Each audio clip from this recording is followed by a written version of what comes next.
উত্তর ২৪ পরগনার এক কলেজ পড়ুয়ার মৃত্যুকে কেন্দ্র করে উত্তেজনা। অভিযোগ, এলাকার মদ জুয়া সাট্টার থেকে প্রতিবাদ করাতেই তাকে খুন করা হয়েছে। অভিযুক্তদের গ্রেফতারের দাবিতে কুলবেড়িয়ায় দফায় দফায় রেল অবরোধ, রাস্তা অবরোধ বাসিন্দাদের, পুলিশের লাঠিচার্জ। আজ সকালে বামনগাছি ও দত্তপুকুর রেল স্টেশনের মাঝে সৌরভ চৌধুরী নামে এক ছাত্রের দেহ দেখতে পান বাসিন্দারা। গতকাল সন্ধ্যে থেকে সৌরভের খোঁজ পাওয়া যাচ্ছিল না। বাসিন্দা ও ছাত্রের পরিবারের অভিযোগ, এলাকার মদ জুয়ার থেকে প্রতিবাদ করতেন সৌরভ। গতকাল শ্যামল কর্মকার নামে এক দুষ্কৃতী তাকে বাড়ি থেকে ডেকে নিয়ে গিয়ে মারধর করে বলে অভিযোগ।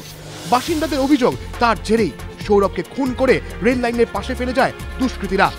অভিযুক্তদের গ্রেফতারের দাবিতে সকালে রেল অবরোধ শুরু করেন বাসিন্দারা, পরে ফের অবরোধ করেন বাসিন্দারা। ফলে সকাল থেকে বনগাঁ শিয়ালদা শাখায় ট্রেন চলাচল ব্যাহত।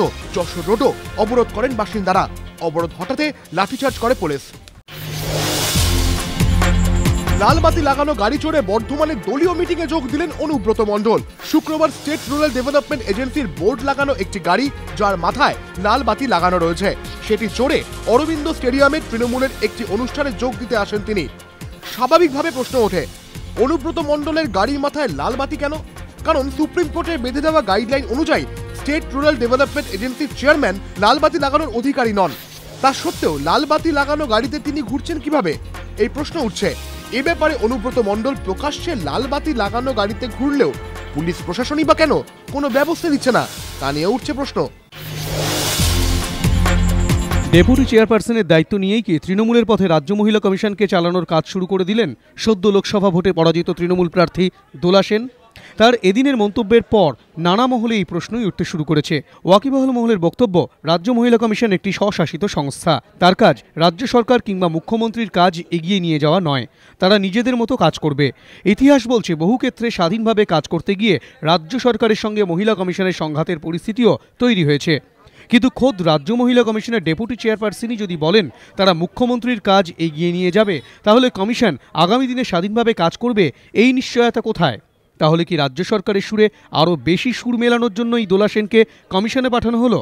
প্রশ্ন নানা মহলে। ফের শহরে বেপরোয়া স্কুল বাস, প্রাণ গেল এক স্কুল পড়ুয়ার। প্রশ্নের মুখে স্কুল ও বাস চালকের দায়বদ্ধতা। দুর্ঘটনাটি ঘটে শুক্রবার দুপুর 2টো নাগাদ। রোজকার মতো স্কুল বাসে বাড়ি ফিরছিল পার্ক স্ট্রিটের অ্যাসেম্বলি অব গড চার্চ স্কুলের দ্বাদশ শ্রেণীর ছাত্র ইন্দ্রজিৎ কুণ্ডু। প্রত্যক্ষদর্শীরা জানিয়েছেন, এইচবি ব্লকের সামনে নামার সময় পা পিছলে নিচে পড়ে যায় ইন্দ্রজিৎ। ছাত্রটির নামার আগেই বাস ছেড়ে দেওয়ায় বাসের পেছনের চাকায় পিষ্ট হয়ে যায় এফসি ব্লকের পুলিশ আবাসনের বাসিন্দা ওই ছাত্র। পথচারী ও স্থানীয় বাসিন্দারা হাসপাতালে নিয়ে যান, সেখানেই মৃত্যু হয় তার। দুর্ঘটনার পরই বাসটিকে ধরে ফেলেন পথচারীরা, পাকড়াও করা হয় চালককে। বাসে করে নাপ দিয়ে গেছে, পাটা স্লিপ করে উনি ঢুকে গেছে। হেল্পারটা বলছে হেল্পারটার জন্যই এটা ঘটনাটা হয়েছে। রুকো করতে গেছে, বাসটা ড্রাইভার চালিয়ে দিয়েছে, গায়ের উপর দিয়ে বাসটা চলে গেছে। আমার ছেলে স্কুলে ফিস জমা দিলাম, আজকে ফিস জমা দিলাম আর কি। ফিস জমা দিয়ে আসার পর আমার একটু শিয়ালদা একটু কাজ ছিল, কাজ করে আসলাম। সেখান থেকে থানা থেকে আর কি ফোন করলো যে আপনার ছেলে একটু সামান্য একটু গাড়িতে ধাক্কা মেরেছে, আপনি ইমিডিয়েট চলে আসুন। আমি তো এসে আসলাম, তারপর এই তো শুনলাম 11-12 পরে সামনের বছর আর কি পরীক্ষা দেবে আর কি। ঘটনায় দুঃখ প্রকাশ করেও কার্যত দায় এড়িয়েছে স্কুল কর্তৃপক্ষ। স্কুলের প্রিন্সিপাল ভিক্টর সিংহ জানিয়েছেন, ঘটনা দুঃখজনক, সমবেদনা জানাচ্ছি, তবে ঘাতক বাসটি আমাদের স্কুলের নয়।